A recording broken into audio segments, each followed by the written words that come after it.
우리는 인생을 살면서 수많은 어려움을 만납니다. 그때 우리는 좌절하고 낙심하죠. 최근에 알고 지내는 지인의 아픔을 들었습니다. 미국에 자녀를 유학을 보냈습니다. 유학이라기보다는 이민을 보냈다 해야 될 이민을 보냈다고 해야 될 것 같습니다. 아이를 미국 땅에 보내서 그곳에서 공부해서 그곳에서 생활하기를 원하는 가정이었습니다. 한국을 떠난 지 14년이 되었습니다.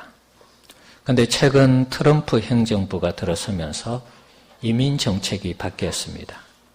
불법 이민자들을 추방하는 그런 정책이죠. 미국에서 14년 동안 어제나 오늘이나 영주권이라도 나오지 않을까 그렇게 노심초사하면서 자녀를 뒷바라지했는데 최근 트럼프가 펼치는 이민 정책 때문에 굉장히 힘들어하고 있는 그런 가정이었습니다. 14년의 이 노력이 물거품이 되지 않을까 굉장히 걱정을 했습니다. 사랑하는 자녀가 미국에서 갑자기 체포되어서 한국으로 이렇게 압송되는 이런 일들이 일어날까 싶어서 굉장히 걱정을 하고 있었습니다. 미래 희망이 보이지 않는 상황, 언제 체포되어서 돌아올지 모르는 상황, 하나님에 대한 깊은 불신과 실망, 이 좌절이 그 자녀에게 느껴졌습니다. 그 자녀하고도 한번 통화를 해봤는데 그런 부분들이 좀 느껴졌습니다. 어떤 말로 위로해야 될까요, 여러분? 우리는 가끔 인생을 살면서 최악의 이 상황들을 맞이할 때가 있습니다. 기도하고 소원하는 일들이 틀어질 때, 조금씩 개선이 되면 좋겠는데 상황이 더 안 좋아질 때, 우리는 실망을 넘어서 좌절하고 절망하게 되는 것입니다. 여러분은 여러분이 기대하고 소원하던 일들이 내 마음대로 안 될 때, 또 그 상황이 더 나빠질 때 여러분들은 어떻게 하시겠습니까? 오늘 성경 본문은 예루살렘의 멸망과 성전이 다 무너지는 그 백성들이 포로로 잡혀가는 절망적인 상황에서 나온 말씀입니다. 나라가 망하고 백성들이 포로로 잡혀가는 상황에서 주어진 말씀인데, 자, 그 상황을 우리가 생각해 보면 최악의 상황이죠. 누가 봐도 최악의 상황입니다. 더 이상 희망이나 소망이 발견되지 않는 것입니다. 나라가 망하는데, 백성이 포로로 잡혀가는데 무슨 희망이 있겠습니까? 자, 그런데 하나님께서 어떻게 말씀하십니까? 예레미야 29장 11절 말씀 우리 같이 한번 읽어보도록 하겠습니다. 같이 한번 읽어봅시다. 여호와의 말씀이니라. 너희를 향한 나의 생각을 내가 아나니 평안이요 재앙이 아니니라. 너희에게 미래와 희망을 주는 것이니라. 아멘. 자, 이 말씀을 자세히 보시면 너희를 향한 나의 생각, 하나님의 생각은 재앙이 아니고 평안이라. 그리고 미래와 희망을 주는 것이라. 이렇게 말씀하고 있습니다. 우리가 볼 때는 분명히 재앙이죠. 나라가 망하고 성전이 다 파괴되고 그 백성들이 다 흩어지는데, 포로로 잡혀가는데 최악의 상황입니다. 그런데 하나님은 지금 그것이 재앙이 아니고 평안이라 이렇게 말씀하고 있습니다. 하나님의 궤변인가요? 어떻게 보면 우리 인간적인 표현을 빌리면 하나님이 우리에게 약을 올리시는 듯한 그런 말씀이 아닐 수 없습니다. 이 말을 곧이곧대로 믿으면 좋겠는데 현실적인 이 괴리감이 느껴지는 부분이죠. 나라가 굉장히 어려워지는데, 백성들이 다 어려워지는데 재앙이 아니고 평안이다. 참 이해할 수 없는 하나님의 말씀입니다. 자, 그럼 왜 하나님께서 평안이라고 하셨고 미래와 희망을 주는 것이라고 말씀하셨을까요? 이유는 간단합니다. 그들의 신앙 회복 때문에 그런 것입니다. 유다 백성들이 하나님의 징계를 받는 이유는 하나님을 하나님 되게 섬기지 못했기 때문에 그런 것입니다. 너무 타락해서 너무 죄악의 오염이 되어서 희망이 없었던 것입니다. 가나안 땅에 데려다 놓고 이스라엘 백성들이 하나님을 잘 섬기기를 원했는데 더 이상 이 땅에서는 하나님을 하나님 되게 섬기고자 하는 그 신앙의 부흥이 도무지 보이지 않는 것입니다. 그래서 하나님께서 안 되겠다. 이 나라를 망하게 하고 이 백성들을 다 포로로 잡혀가도록 해야 되겠다. 그렇게 말씀하는 것입니다. 오늘 새벽에도 살펴봤습니다마는 유다 백성들은 더 이상 고칠 수 없는 그런 상황까지 갔습니다. 그래서 하나님께서 사용하신 극단적인 방법이 그 나라를 해체하는 것입니다. 해체해서 그 땅에 살고 있는 유다 백성들을 바벨론으로 옮겨서 거기서 정신 차리게 해서 하나님을 제대로 다시 믿게 하고 섬기게 해서 신앙의 재교육과 신앙의 재무장을 한 다음에 그 백성들을 다시 유다 땅, 가나안 땅으로 데려오는 것이 하나님의 뜻이었습니다. 그들의 신앙 때문에 이렇게 한 것입니다. 사람들 입장에서 생각하면 분명히 재앙이죠. 나라가 없어지고 사람들이 다 포로로 잡혀가니까. 그러나 하나님의 시각에서 보면 유다 백성들에게 희망과 소망이 되는 것입니다. 이 백성들을 다른 곳으로 다 보내어가지고 그곳에서 새롭게 신앙 무장을 한 다음에 다시 가나안 땅으로 데려와서 하나님을 하나님 되게 섬기고자 하는 이 프로젝트가 하나님이 보실 때는 평안이고 샬롬이고 미래와 희망을 주는 그런 사건이라는 것입니다. 우리 성도님들 하나님 없이 이 땅에서 성공하기를 원하십니까? 아니면 하나님의 징계를 받아서라도 하나님의 자녀로 살아가기를 원하십니까? 우리가 이런 질문을 던지면 둘 다 하기를 원하시죠. 징계도 안 받고 하나님이 주시는 복을 누리며 살기를 원한다. 그런 말을 할 것입니다. 그러나 우리 사람이 사실 그렇게 잘 되지 못합니다. 우리 인간의 연약함이 있는 것입니다. 우리 인간은 인간적으로 성공하면 하나님 없이도 행복하게 살 수 있다라고 느끼는 것입니다.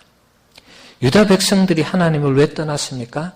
하나님 없이도 잘 살 수 있다라고 생각했기 때문에 우상을 섬기고 하나님의 말씀을 버린 것입니다. 하나님을 하나님 되게 제대로 섬기지 않은 것입니다. 불신앙의 길을 걸어간 것이죠. 그럼 하나님은 유다 백성들이 죄를 짓고 하나님을 떠났을 때 그냥 단칼에 심판해버리고 그 민족에 대해서 관심을 가지지 않으면 좋을 것 같은데 소위 막말로 너희들 지옥 가든지 말든지 너희 마음대로 살아라. 그리고 하나님이 방치해버리면 좋을 것 같은데 하나님이 왜 나라를 망하게 하고 포로 잡혀간 그 백성들을 다시 이 땅으로 다시 돌아오게 하고 성전을 재건하게 하고 또 그 민족을 새롭게 세우려고 하는 것입니까? 이유는 간단한 것입니다. 하나님의 백성이기 때문에 하나님이 사랑하시기 때문에 그렇게 하는 것입니다. 하나님의 사랑이 아니면 그냥 심판하고 끝장내버리면 끝나는 것이죠. 다음에 회복시키고 다음에 데리고 오고 이럴 필요가 없는 것입니다. 하나님이 너무 사랑하시니까 그를 다시 회복시키시겠다고 말씀하는 것입니다.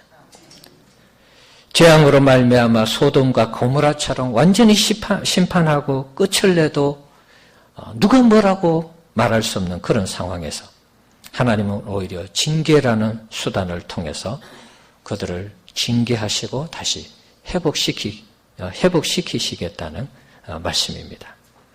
사실 회복시키는 데는 많은 시간이 걸립니다. 70년이라는 시간이 걸렸습니다.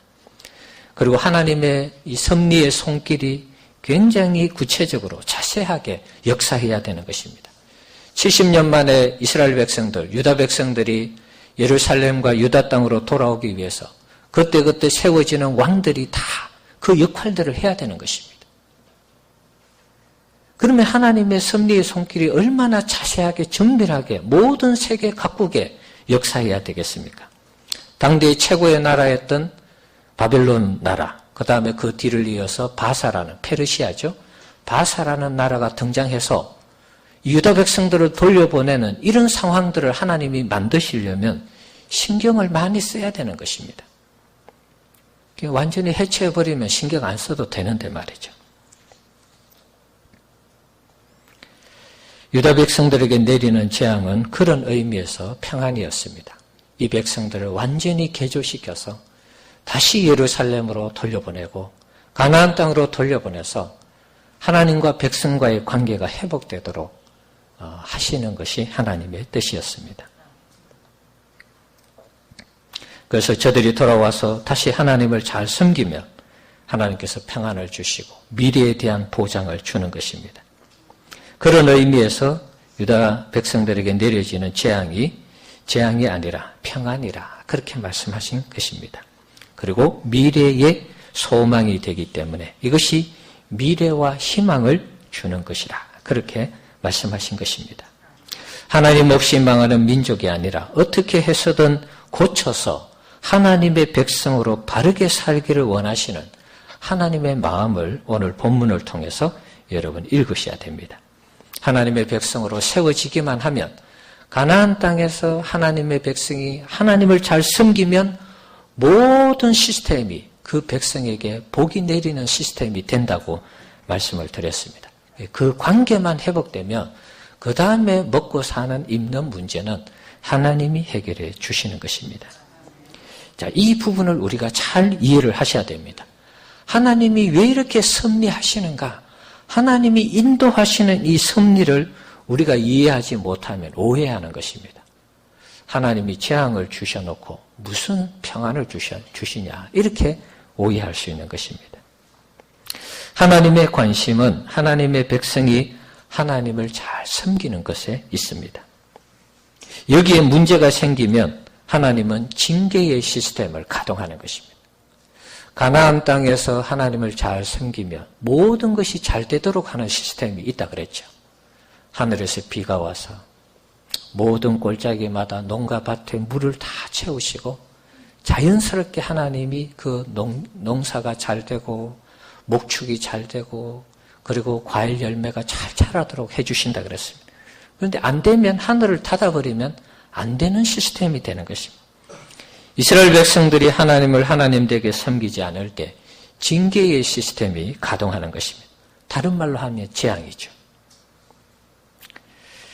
징계의 시스템이 가동될 때 이제 고통이 주어지죠. 아픔이 주어집니다.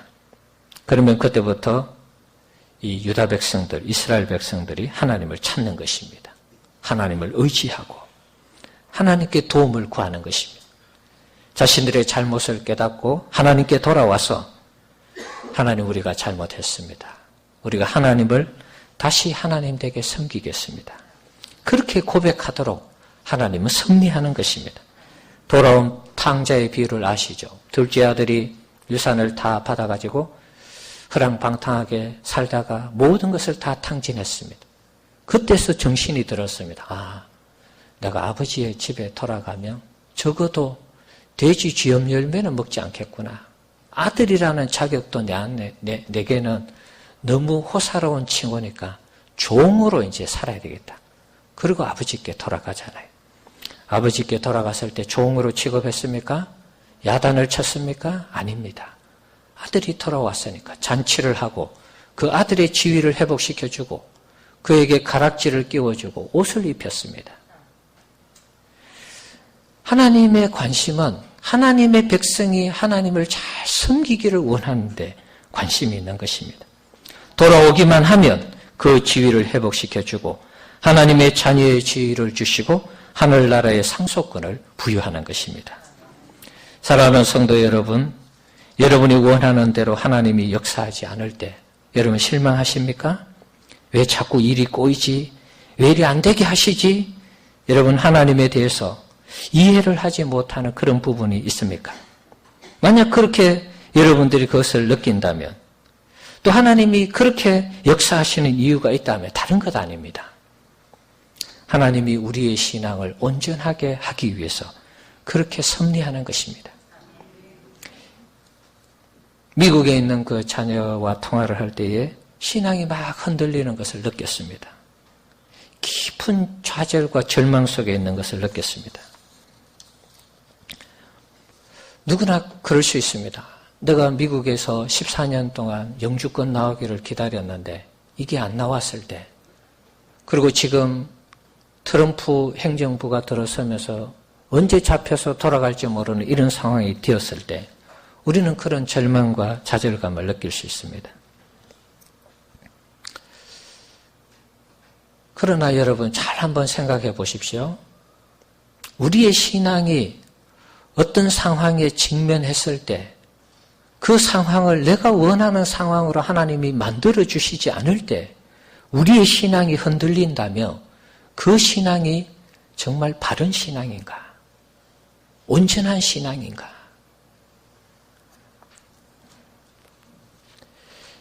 그 신앙이 흔들린다는 것은 우리의 신앙이 아직도 온전하지 못하다는 것입니다. 하나님의 관심은 하나님의 백성이 하나님을 잘 섬기는 것인데 어떤 상황 속에서도 어떤 환경 속에서도 흔들리지 않는 신앙을 갖기를 원하는 것입니다. 문제가 생길 수 있습니다. 신앙의 위인들을 보십시오. 모두가 문제가 생겼습니다. 그럼에도 불구하고 그 문제 가운데 흔들리는 것이 아니고 하나님을 계속 의지하지 않습니까? 하나님을 찾고 하나님과 동행하면서 그 문제들을 풀어가는 것입니다. 그것이 신앙인의 참 모습이죠. 우리의 신앙이 막 어떤 것에 의하여서 이렇게 흔들릴 때 하나님의 이 징계의 시스템이 가동하는 것입니다. 하나님을 절대적으로 믿지 못하는 그 신앙에 대해서 하나님이 그 신앙을 회복시키기 위해서 잃어버린 그 신앙을 복구시키기 위해서 하나님은 이 회복의 시스템, 프로젝트를 가동하는 것입니다. 히브리서 12장 5절에서 6절 말씀입니다. 우리 한번 읽어봅시다. 또 아들들에게 권하는 것 같이 너희에게 권면하신 말씀도 잊었도다. 일러서되 내 아들아 주의 징계하심을 경히 여기지 말며 그에게 꾸지람을 받을 때 낙심하지 말라. 주께서 그 사랑하시는 자를 징계하시고 그가 받아들이시는 아들마다 채찍질 하심이라 하였으니. 아멘. 자, 사랑하는 아들에게, 자녀에게 하나님이 징계를 하신다 그러죠. 사랑하기 때문에, 사랑하지 아니하면 그냥 심판해 버리는 것입니다. 그리고 끝내는 것입니다. 다시 회복시키고 다시 데려오고 다시 신앙의 교육을 재무장시키고 이럴 필요가 없는 것입니다. 사랑하니까 다시 채찍질로 다시 꾸중을 하고 다시 시련을 통해서 하나님의 사람으로 만드는 것입니다. 우리가 위기 가운데 해야 할 것은 하나님을 찾고 하나님을 의지하는 것입니다. 거기에서 흔들리면 안 됩니다. 하나님 왜 내가 원하는 대로 안 해주시지? 이제 하나님 안 믿을 거야. 이제 하나님 안 섬길 거야. 그러면 우리의 신앙이 다 바닥나는 것입니다. 우리의 신앙에 그야말로 다 부도가 나는 것입니다. 하나님은 그런 어떤 신앙을 가지고 이 시대에 우리가 살기를 원하지 않는다는 것입니다. 위기가 닥치고 어려움이 닥치도 흔들리지 않으셔야 됩니다. 하나님을 찾고 의지하는 그 믿음, 그 신앙이 흔들리지 않아야 되는 것입니다. 하나님을 구하고 하나님을 찾으면서 하나님이 해결해 주실 수 있다는 그 믿음을 꼭 가지셔야 되는 것입니다. 트럼프가 막 사람을 풀어서 그야말로 막 잡아들이는 이런 상황에서도 트럼프 위에 누가 있습니까? 하나님이 계시잖아요. 만왕의 왕이시잖아요. 트럼프의 마음을 바꾸시는 분은 하나님이신 것입니다. 트럼프를 걱정하고 두려워할 게 아니고 하나님이 일하시는 것을 우리가 보셔야 됩니다. 그래야 우리의 신앙이 흔들리지 않는 것입니다. 우리가 하나님을 찾고 구하면 하나님은 우리를 만나주시고 우리의 기도에 반드시 응답해 주실 줄 믿습니다. 레위기 29장 12절 13절 오늘 본문입니다. 같이 한번 읽어봅시다. 너희가 내게 부르짖으며 자, 같이 한번 읽어봅시다. 너희가 내게 부르짖으며 내게 와서 기도하며 내가 너희들의 기도를 들을 것이요 너희가 온 마음으로 나를 구하면 나를 찾을 것이요 나를 만나리라. 예. 내용이 다르나요? 네. 성경 말씀 한번 보실래요? 성경 말씀. 자, 12절, 13절 한번 보겠습니다. 오늘 읽은 본문입니다. 12절, 13절. 예, 저 본문이 잘못됐네요. 12절, 13절 다시 읽어봅시다.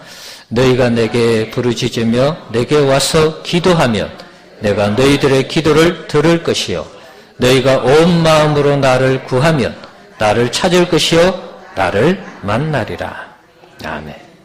자, 부르짖고 기도하면 하나님이 들으신다. 약속하고 계시죠? 너희가 온 마음으로 나를 구하면 나를 찾을 것이요. 나를 만난다. 이렇게 말씀하고 있습니다.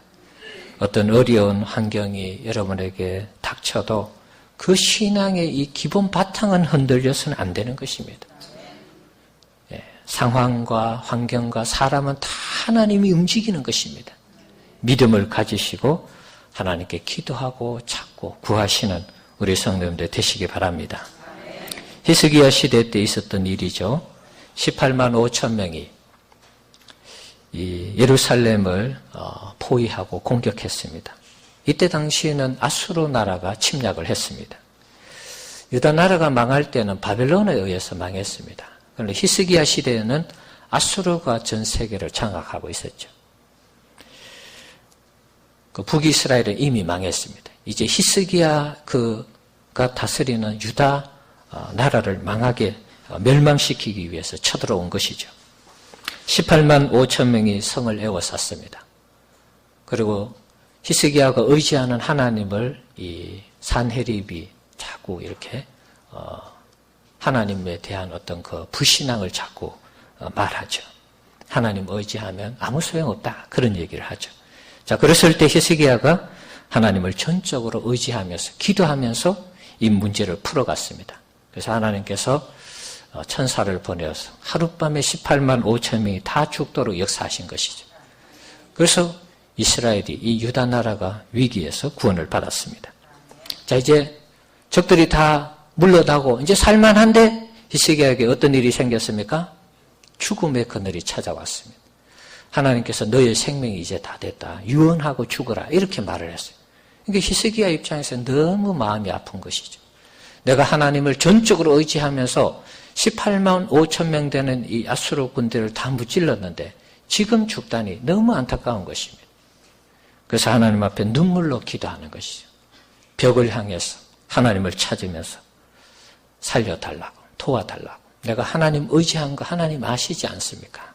그렇게 기도했습니다. 그랬을 때 하나님이 응답해 오시기를 15년 더 연장시켜 주시겠다. 그렇게 하나님이 약속을 하셨죠. 그리고 히스기야가 하나 깨달은 것이 있습니다. 이사야 38장 17절 말씀입니다. 한번 읽어봅시다. 보옵소서 내게 큰 고통을 더하신 것은 내게 평안을 주려 하심이라. 주께서 내 영혼을 사랑하사 멸망의 구덩이에서 건지셨고 내 모든 죄를 주의 등 뒤에 던지셨나이다.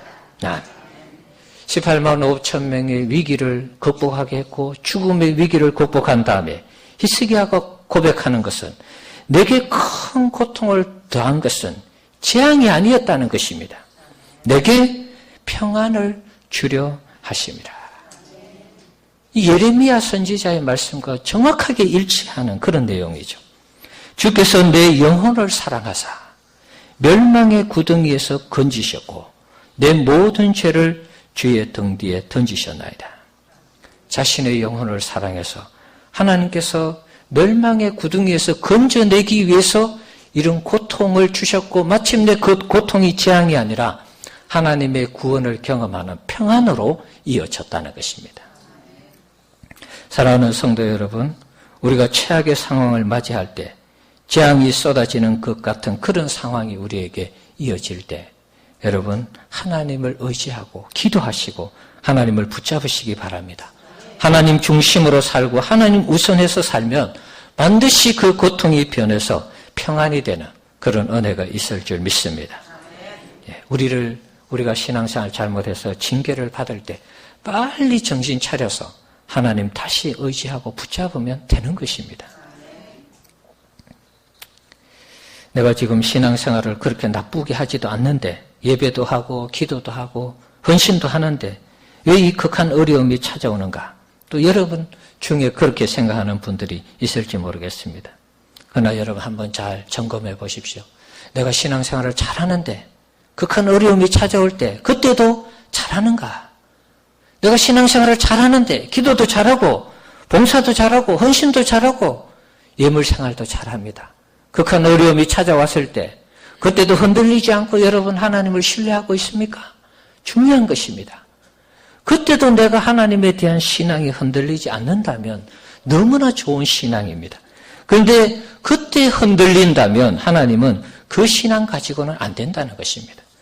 그래서 그 신앙을 단단하게 회복시키기 위해서 여러분을 흔들어 보는 것입니다. 하나님 나 이거 안 해주시면 나 하나님 안 믿어요. 하나님 안 섬기겠어요. 하나님을 떠날 것입니다. 그렇게 말한다면 그 신앙이 굳건하지 못한 것입니다. 하나님은 죄송합니다만 그런 분들에게는 쉽게 하나님이 그 소원을 이루어주지 않습니다. 왜 그렇습니까? 그거 받는 순간부터 하나님을 떠나는 것입니다. 하나님과 멀어지는 것입니다. 내게 하나님이 원하는 것을 안 주는데 내 신앙이 떠나고 안 믿고 안 섬기겠다는 어떤 조건적인 그런 신앙생활을 하는 분에게 그 소원을 이루어지게 되면 그 소원이 이루어지면 그분 하나님 제대로 안 섬기게 되어 있습니다. 하나님은 너무나 정확하게 잘 알고 있는 것입니다. 그래서 쉽게 안 주실 수도 있는 것입니다. 하나님보다 어떤 환경, 어떤 형편, 어떤 사람을 더 의지하는 분은 어쩌면 하나님께서 그것을 의지하지 못하도록 그것을 허물어 버리는 것입니다. 이거 반드시 되어야 됩니다 하는 그것을 안 되도록 하는 것입니다. 우리에게는 끔찍한 이야기죠. 야, 제발 그런 일은 없어야 되는데. 그러나 여러분, 우리가 하나님을 의지하는 것이 최고의 신앙인지 아닌지를 하나님은 그런 것을 가지고 테스트하는 것입니다. 나라에서 지원하는 여러 가지 지원하는 일들이 있습니다. 나 그거 없으면 못 살아요. 그러는 분들이 있을지 모르겠습니다. 그것이 신앙이 되어서는 안 됩니다, 여러분. 나라에서 지원하는 것이 끊어지면 하나님 도와주시겠죠. 그럼 그렇게 믿어야 되는 것입니다. 직장 다니다가 내가 해고되면 어떡하지? 어떻게 살지? 그러면 나 못 살아. 하나님이 살려주는 것이죠. 사업도 마찬가지입니다. 이 사업 무너지면 나 끝나는데. 끝나는 거 아닙니다, 여러분. 그걸 자꾸 의지하기 때문에 하나님이 흔들어 보는 것입니다. 여러분, 하나님을 의지하셔야 됩니다.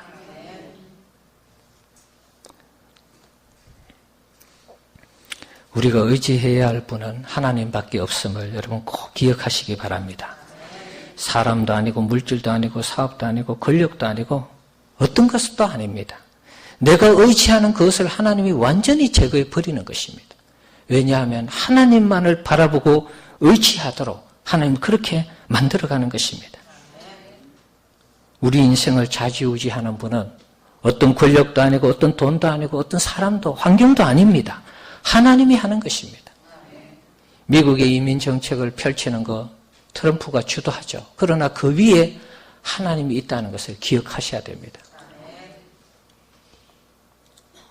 아무리 극한의 어려움이 찾아와도 하나님이 우리의 신앙을 더 좋게 하기 위한 하나님의 이 섭리라는 사실을 여러분 잊어서는 안 됩니다. 비록 내가 원하는 것이 내가 원하는 시간에 안 이루어질지라도 하나님을 향해서 원망하거나 불평을 해서는 안 되는 것입니다. 어떤 형편, 어떤 환경에서든 하나님을 하나님으로 인정하시고 하나님을 섬길 때 그때 하나님이 우리를 들어 쓰시는 것입니다. 복을 달라고 하지 않아도 우리가 하나님을 잘 섬기면 다윗처럼 어디를 가든지 이기게 하는 삶을 사는 것입니다.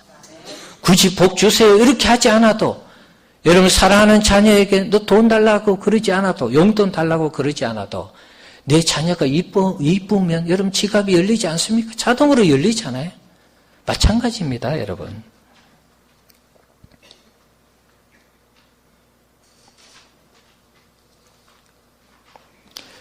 아브라함이 하나님의 이 약속, 이삭을 받기까지 몇 년 걸렸습니까, 여러분? 25년 걸렸습니다. 우리가 1, 2년 기도하고, 10년 기도하고 안 되는데 이렇게 쉽게 말할 일이 아닙니다, 여러분. 요셉이 꿈을 꾸고 나서 총리가 되었을 때 적어도 13년 이상 시간이 걸렸습니다. 다윗이 하나님께 기름 부음을 받은 다음에 역시 마찬가지입니다. 다윗이 왕이 되었을 때 10년 이상 사울에게 계속 쫓겨다니는 삶을 살았습니다. 우리는 믿음을 가지고 기다릴 필요가 있는 것입니다. 내가 원하는 대로 뭔가 이루어지지 않는 상황 속에서도 하나님을 의지하고 믿는 그 믿음을 가지셔야 됩니다. 존 파이퍼의 이 글 중에 링컨을 향한 하나님의 이 섭리라는 그 글 중에 이런 내용이 있습니다. 링컨은 40세 아브라함 링컨입니다. 미국 대통령. 이 아브라함 링컨은 40대까지 신앙에 굉장히 회의적이었다고 합니다. 냉소적이었고 예수를 믿고 하나님 섬기는 것에 대해서 그렇게 좋지 않게 생각했다 그런 말이죠. 그런 그가 53세 때 11살 되는 아들을 잃습니다. 윌리라는 아들인데 아이가 죽었습니다. 자, 이 죽음 앞에 이제 이 링컨의 아내는 뉴에이지적인 이 매개물을 통해서 이제 슬픔을 극복하기를 원했어요. 소위 이제 세상 말로 세상의 어떤 여러 가지 다른 어떤 미신, 이런 것들을 통해서 위로를 얻기를 원했다는 것입니다. 그런데 링컨은 그렇게 하지 않고요, 피니어스 걸리라는 이 목사님과 교제를 하면서 이 걸리 목사님이 계속해서 긴 대화를 하는 가운데 링컨이 그때 그리스도께 회심하는, 돌아오는 그런 역사가 있었다고 합니다. 자신의 마음이 너무나 아프니까 다른 아무 데도 갈 곳이 없다는 강렬한 확신에 의해서 여러 번 무릎을 꿇었다. 그래서 아들이 죽은 그 고통 때문에 어떻게 보면 이 예수님을 정확하게 만났다, 이렇게 표현할 수 있을 것 같아요. 자, 이분이 예수님을 만나고 나서 신앙생활을 하게 됐죠. 그러면서 이제 이 남북 전쟁이 터지면서 노예 해방 운동에 참여하게 되죠. 그런데 노예 해방 운동이 그냥 되는 게 아니잖아요. 전쟁을 통해서 지금 하는 상황이니까. 부상병들이 계속 속출하고 매일 50명이 넘는 이 사람들이 죽어나가는 이런 상황을 보면서 하나님의 섭리가 무엇인가, 이런 생각을 하게 되었습니다.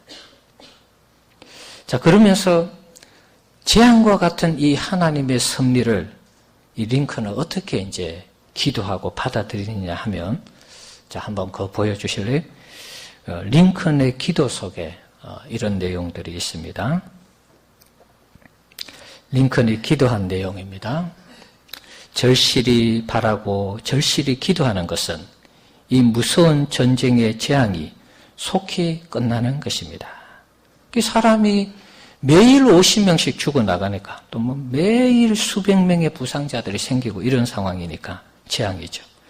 끝나기를 원한다, 그런 말을 합니다. 그런데 이런 기도를 합니다. 그러나 하나님의 뜻이 지난 250년간 수많은 노예들의 보상되지 않은 수고를 통해 쌓은 우리의 부가 무너질 때까지, 250년 동안 노예들을 착취해서 부를 쌓은 백인들, 이 부가 다 무너질 때까지, 그리고 또 하나 더 있습니다. 우리의 채찍에 의해 흘려졌던 모든 핏방울들이 우리가 칼에 찔려 흘리는 핏방울로 갚아질 때까지, 우리가 노예들을 채찍하고 죽였던 그 핏방울을 다 갚을 때까지 백인들이 피를 흘리는 이런 상황, 이것이 하나님의 뜻이라면, 이 전쟁을 지속하기를 원하시는 이것이 하나님의 뜻이라면 3000년 전에도 그랬듯이 오늘날에도 그렇게 말해줘야 합니다. 주님의 심판은 완전히 진실하고 공의롭다고. 죽어가는 이 상황을 보면서, 야, 이것이 우리가 되돌려받는 핏값인가, 이렇게 생각하고 중단하는 것이 아니라 이 노예 운동을, 해방을 위해서 계속해서 전쟁을 해서 승리한 것입니다. 우리 성도님들, 하나님의 일하심을 여러분 보셔야 됩니다. 하나님이 어떻게 일하시는가? 내 시각과 내 중심으로 접근할 것이 아닙니다. 하나님이 나를 어떻게 보시는가? 나에게 어떻게 섭리하고 계시는가? 다른 거 없습니다. 우리의 신앙을 하나님께서 회복시키시고 우리의 신앙을 굳건하게 하기 위해서 하나님이 우리 개인과 가정과 우리 교회, 이 나라, 이 민족을 이끌고 또 인도하시고 섭리하고 계시다는 사실입니다. 여러분의 신앙이 흔들려서 안 되는 것입니다. 절대로 흔들리지 마시고 하나님 앞에 실망시켜드리는 우리의 이 신앙 수준이 되지 않도록 더욱더 하나님 의지하면서 우리에게 일어나는 여러 가지 어려움이 재앙이 아니라 평안을 주시고 미래와 희망을 주시고자 하는 하나님의 귀한 뜻임을 아시고 이 은혜 가운데서 꼭 승리하시기를 주의 이름으로 축원합니다.